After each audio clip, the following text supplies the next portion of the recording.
अस्सलाम वालेकुम। Overseas voice TV से मैं हूं शाहरुख सोहेल।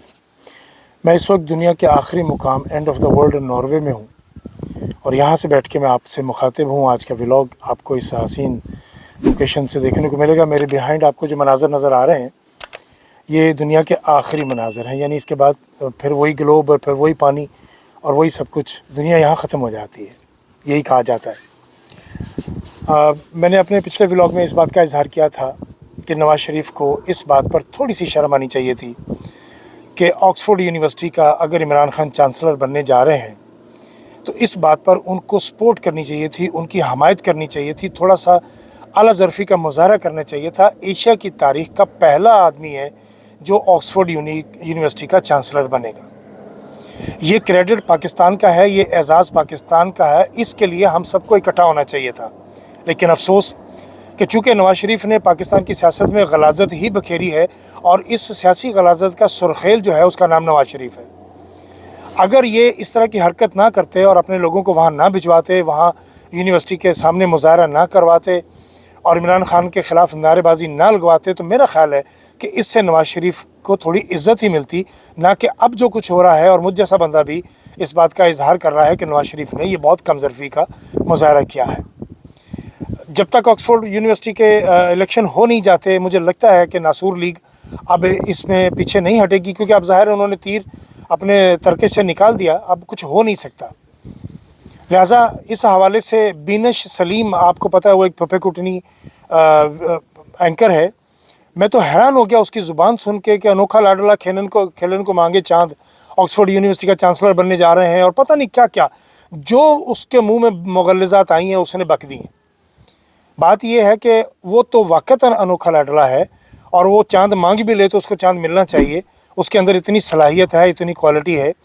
लेकिन आप ये बताओ कि जो आपने अपने मुल्क में ये जो मुख्तलिफ़ शक्लों के चाँद चढ़ाए हैं, इन्होंने मुल्क का जो हाल किया है, जो मईशत का बेड़ा गर्क किया है, बीनश सलीम ज़रा उस पर भी बात करो अगर तुम्हें तौफ़ीक हो तो। लेकिन तुम कर नहीं सकती, इसलिए कि तुम्हें जिस तनख्वाह पर काम करना है, अब कहने को तो बड़ी मामूली सी बात है, लेकिन पीटीवी ने तुम्हें 12 लाख रुपए तनख्वाह पर हायर किया है।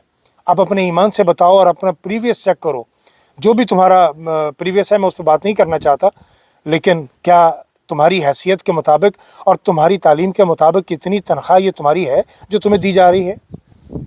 बहरहाल इमरान खान जैसे कदावर शख्स पे बात करने से पहले अपने कद नाप लिया करो।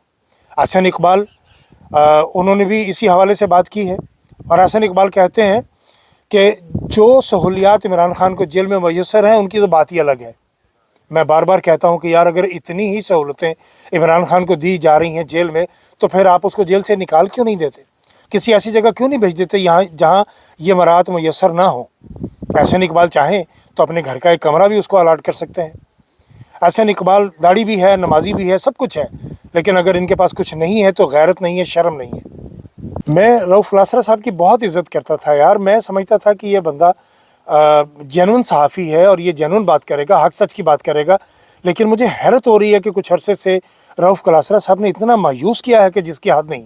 अब रऊफ़ कलासरा साहब कह रहे हैं कि मुझे हुकूमती लोगों ने कुछ उन्हें बताया है कि इमरान खान ने जिस दिन हुकूमत से अलहदगी इख्तियार की थी या जिस दिन उन्हें हटाया गया था, वो 160 ममालिक से ताल्लुकात ख़राब कर चुके थे।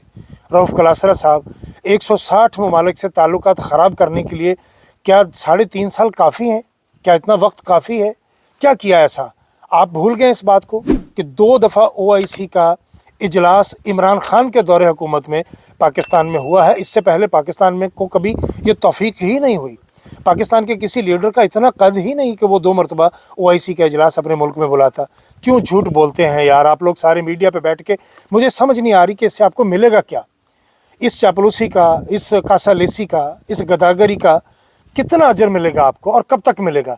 लेकिन इसके जवाब में फिर जो आहें, जो बद्दुआएं लोग आपको देते हैं, क्या आप वो भी समेट रहे हैं कि नहीं साथ साथ? ज़रा उसका भी बताइएगा।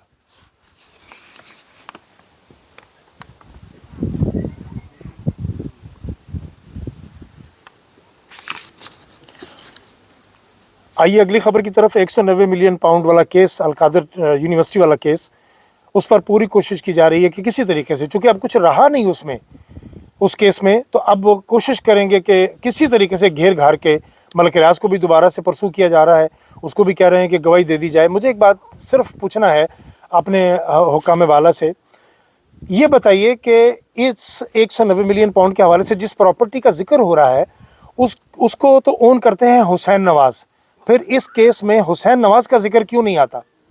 ये हुसैन नवाज़ वही है जो अपने बाप और अपनी बहन की लूटी हुई दौलत के ऊपर सांप बन के ये दोनों भाई वहाँ लंदन में बैठे हुए हैं।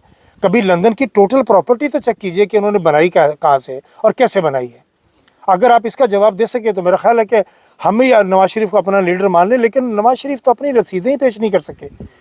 अगर एक भी रसीद पेश कर दें तो आप यकीन कीजिए, मैंने पहले भी कहा था कि मैं इसको अपना लीडर मान लूँगा, लेकिन नवाज़ शरीफ के मुकद्दर में, नसीब में अब ज़िल्लत ही ज़िल्लत लिखी है। अब इनके मुकद्दर में सिर्फ गालियाँ लिखी हैं। एक बार फिर लंदन भागने की तैयारी है और वही एवन फील्ड डिपार्टमेंट में जाके ठहरेंगे और फिर दिन रात, सुबह दोपहर शाम वहाँ बाहर खड़े हुए लोग इनको तबर्रा सुना रहे होंगे, इन पर लानतें भेज रहे होंगे। और इतनी दौलत के जवाब में इतनी लानतें कोई ख़ानदानी और शरीफ आदमी कमा नहीं सकता। आज के इस अहम तरीन मुकाम से, नॉर्वे के इस खूबसूरत मुकाम से, एंड ऑफ द वर्ल्ड से, अभी तक के लिए इतना ही। बाकी बातें अगले व्लॉग में।